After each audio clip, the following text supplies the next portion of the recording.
Riley County USD 378 has named Dr. Aaron Flair to be its superintendent for the 2024-25 school year. The board voted unanimously at a special meeting on Monday at Riley County High School to give Flair the job permanently.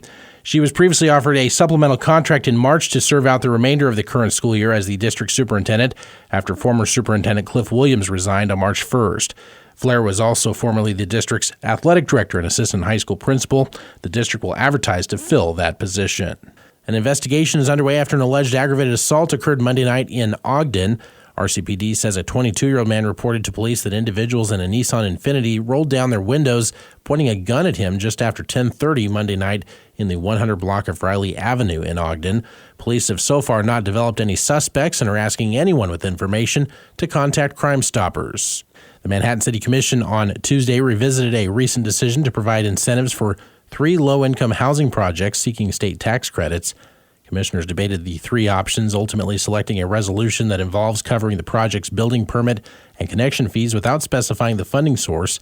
Commissioners had previously opted to utilize workforce housing funds for most of it and covering the remainder with economic development funds. Commissioner Peter Opelt supported not specifying where the money comes from, noting it's not that important. We're really just trying to figure out how to shuffle this money. We're not paying anyone any money. It is being shuffled from one account to another, or it's being waived. So, I think we need to figure out what is the most straightforward way of doing that. The incentives aimed at helping the projects have better standing for its applications for state low-income housing tax credits. Commissioner John Mata supported the decision 2 weeks ago to use economic development funds and says his priority is getting these projects moving as quickly as possible. But I'm also fine with option 2 because that gives time to come up with the policy and everything else ahead of time. And even if this doesn't fit the policy exactly, we're doing an exception based on the fact of what we're doing now. And if anyone says, well, you did that for them, right? Because we came up with it knowing that might happen. The City Commission also approved a candidate profile last night for its upcoming city manager vacancy. Mayor Wynn Butler proclaimed Thursday to be Ron Fear Day, honoring the longtime city manager who's retiring after 24 years on the job and more than 4 decades as a city employee. Well, we begin our third part of our K-Man News series this week, taking a look back at the city manager's 4-decade career. And today we hear from the city's fire chief and director of downtown Manhattan on just how Ron Fear always led by example. Scott French has been with the Manhattan Fire Department since 1994, including the past decade as its fire chief. As a department head, I've really appreciated his approach of allowing department heads to run their departments, and he's always been there from a supportive position, but never tried to do my job, if you will. He allowed me a lot of flexibility and really provided experience, some guidance, and some direction, but really lets the departments run themselves.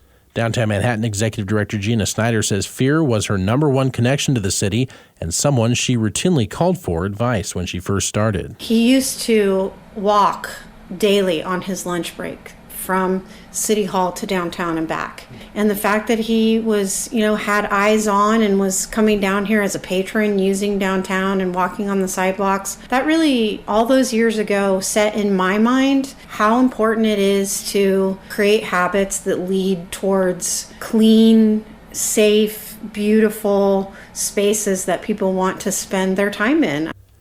Snyder credits Fear's vision leading downtown revitalization, which the city began with the creation of the Flint Hills Discovery Center through sales tax and revenue bonds. He has been a bridge builder, and he has made the types of relationships that our community has always needed, and we can rest on those relationships because he has built those bridges to local institutions, national organizations like NBAF, and the state. I think that's truly his legacy. Fear will be honored at a public retirement reception tomorrow at City Hall, which begins at 3 o'clock. The Riley County Law Board approved a resolution Monday to conditionally authorize the board chair to sign an agreement for new license plate reader technology, which the Riley County Police Department will utilize to help with crime reduction. The board had pulled the agreement from its consent agenda Monday after the board's attorney, Mike Gillespie, learned of an esoteric coverage issue where the police department was covered by its carrier, but the law board's coverage was called into question. At the time of the meeting, it wasn't certain That was going to happen right away, but officials later learned Monday that the law board was, in fact, going to be covered. The resolution was signed by John Mata Tuesday and allows the new LPR technology to proceed for final approval from the Manhattan City Commission on May 7th. Strong storms caused damage in parts of the Midwest, spawning tornadoes in Kansas and Iowa, including one that left 2 people hurt. The National Weather Service says an EF1 tornado touched down shortly after 6 a.m. Tuesday near the northeastern Kansas town of Richland. The twister reached speeds of up to 100 miles per hour and was on the ground for about 20 minutes. No details about the 2 injuries were immediately available. Congressman Mann called on Congress this week to pass a comprehensive 5-year farm bill, marking the 25th time he's been on the House floor advocating for such. He detailed some of the struggles local farmers are currently facing. Last year's drought and market conditions caused producers in Kansas to abandon the highest number of acres of wheat since World War I, and I witnessed a 35% decrease in annual wheat per harvested acre in my district. A good crop insurance program and strong safety net help ag producers in situations like these and help producers reliably stock our grocery store shelves, maintain a robust food supply, and keep people fed. The last time a farm bill was approved was in late 2018. Good morning, I'm Troy Coverdale with your sports headlines. K-State baseball suffered its 4th straight loss Tuesday, dropping a 4-0 decision at UConn in the first meeting ever between the teams. It marked the first shutout the Wildcats have been on the losing end of this season, as they were limited to 5 hits on the night. Ty Rule's return to the mound was a short one by design, the starter making his first appearance since February 23rd, striking out 2 and walking 1 and facing 4 hitters. Andrew Evans allowed a pair of runs in the 3rd to suffer the loss for the Wildcats, who visit Northeastern at 1 this afternoon, coverage at 12:30 on News Radio KMAN. High school sports action, Manhattan High softball sweeps both ends of a doubleheader against Hayden, rallying to win the opener in 10 innings, 7-6, the nightcap 10-1. Riley County suffered a doubleheader sweep at the hands of Silver Lake, 10-1 and 16-0. The Wamego baseball team continued its strong play of late, winning their 8th and 9th straight by doubling up Marysville 10-3 and 16-0. Mother Nature got the better of the Royals and White Sox in Chicago last night, forcing postponement of their scheduled middle game of a 3-game series. The two will play a doubleheader starting this afternoon at 1. The second game of that doubleheader will follow K-State baseball on News Radio KMAN. Have a great day. I'm Troy Coverdale.